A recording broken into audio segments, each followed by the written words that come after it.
जब जब दुनिया में सबसे कुख्यात ड्रग माफिया की बात होगी तो एल चापो का नाम सबसे ऊपर होगा।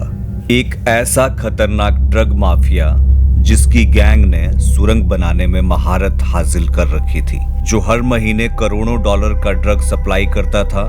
साल 2009 में प्रतिष्ठित फोर्ब्स मैगजीन ने उसका नाम दुनिया के सबसे अमीर लोगों में 701वें स्थान पर शामिल किया था। वो एक ऐसे ड्रग का कारोबारी था जो सबसे सुरक्षित जेल से भी फरार हो गया था और जिसके काले धंधे की वजह से हजारों मासूमों को अपनी जान गंवानी पड़ी थी। This is the true story of El Chapo. 4 अप्रैल 1957 को उत्तरी पश्चिम मैक्सिको के सिनालोआ प्रांत के एक बेहद गरीब परिवार में जोआक्विन नाम के बच्चे का जन्म हुआ। यही बच्चा आगे चलकर ड्रग लॉर्ड एल चापो के नाम से कुख्यात हुआ। कहते हैं कि इसकी कुल संपत्ति एक वक्त पर $1 अरब से अधिक थी। दिसंबर 1914 में अमेरिकी संसद ने हैरिसन नारकोटिक्स एक्ट को मंजूरी दी, जिसके तहत अफीम और कोकीन बनाने, आयात करने, बेचने, जमा करने, किसी को बांटने जैसे कामों को रेगुलेट किया गया। इस पर स्पेशल टैक्स भी लगाया गया। जब इससे भी काम नहीं बना तो 1924 में सरकार ने हीरोइन को पूरी तरह बैन कर दिया। जब अमेरिका में किल्लत हुई तो पड़ोसी मैक्सिको को एक मौका दिखा। यहाँ लोगों ने ड्रग्स बनाकर अमेरिका को बेचना शुरू कर दिया। जब मुनाफा बढ़ा तो इस काले धंधे को करने वाले लोगों की संख्या भी बढ़ने लगी। 1980 के दशक में अमेरिका में क्रैक कोकीन की मांग अचानक से बढ़ने लगी थी। ये बाकी ड्रग्स की तुलना में सस्ता होता था। इस धंधे में मैडलिन कार्टिन का नाम सामने आया। उसका सरगना था पाब्लो एस्कोबार। दिसंबर 1993 में एस्कोबार मारा गया। उसके बाद मैडलिन कार्टेल बिखर गया। कोलंबिया के ड्रग्स गिरोह पीछे छूटने लगे। इस खाली जगह को मैक्सिकन ड्रग कार्टेल ने भरना शुरू किया। इस खेल का सबसे बड़ा खिलाड़ी था एल चापो। बाद में एल चापो ने सिनालोआ कार्टेल बनाया। सिनालोआ कार्टेल को दुनिया के सबसे बड़े ड्रग तस्कर गिरोह में से एक माना जाता है। इसका नेटवर्क अमेरिका से लेकर यूरोप तक फैला हुआ है।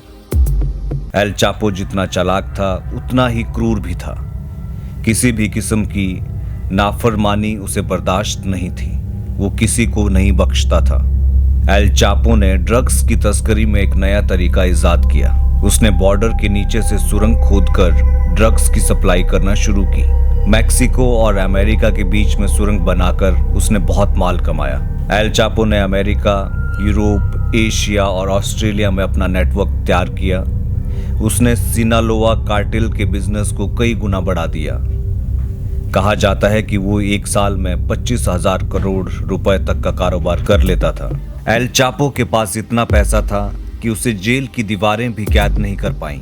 उसे एक बार 1993 में गिरफ्तार किया गया था, लेकिन वो जेल के अधिकारियों को घूस देकर फरार हो गया था।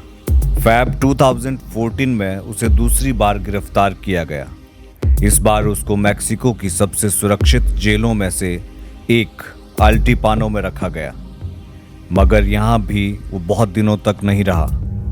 जुलाई 2015 में वो बैरक के नीचे से सुरंग बनाकर फरार हो चुका था। सबसे दिलचस्प बात ये थी कि जिस बैरक में वो बंद था उसमें सीसीटीवी कैमरास लगे हुए थे। उसके पैरों में भी जीपीएस बंधा हुआ था। लेकिन एल चापो के वफादार साथियों ने 1.5 किलोमीटर की लंबी सुरंग खोदकर उसको बैरक से निकाल दिया। शावर एरिया एक ऐसा एरिया था जहां पे कैमरा नहीं था। सुरंग वहीं पर जाकर खुली।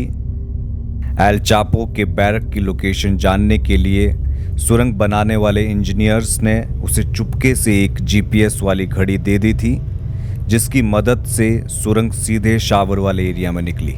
सुरंग में ऑक्सीजन के लिए पीवीसी पाइप लगाए गए थे। सुरंग में लाइट का भी इंतजाम किया गया था। यहाँ तक कि एल चापो को सुरंग से तेजी से बाहर निकालने के लिए बाइक का भी इंतजाम किया गया था। इसके बाद मैक्सिको के इतिहास का सबसे बड़ा मैनहंट शुरू किया गया। फिर 6 महीने के बाद खबर आई कि मैक्सिकन मरीन्स के एक ऑपरेशन में एल चापो को पकड़ा गया। उस वक्त भी छापेमारी के दौरान कमरे की एक सुरंग से भाग निकला था। दरअसल एल चापो जहां भी रहता था उसके आसपास सुरंग का जाल हमेशा रहता था। हालांकि कार में भागते हुए उसे दबोच लिया गया। पकड़े जाने के बाद भी उसकी अकड़ कम नहीं हुई थी। उसने मरीन्स को धमकी दी, तुम में से कोई भी जिंदा नहीं बचेगा। जाहिर है कि मैक्सिको में एल चापो को रोक पाना मुमकिन नहीं था। ऐसे में 2017 में उसे अमेरिका में प्रत्यर्पित कर दिया गया। न्यूयॉर्क की अदालत में उसके ऊपर मुकदमा शुरू हुआ। जुलाई 2019 में अदालत ने एल चापो को आजीवन कैद के अलावा 30 साल की सजा सुनाई। फिलहाल वो अमेरिका की जेल में बंद है। हालांकि वो कब तक जेल में चुपचाप रहेगा ये कहा नहीं जा सकता।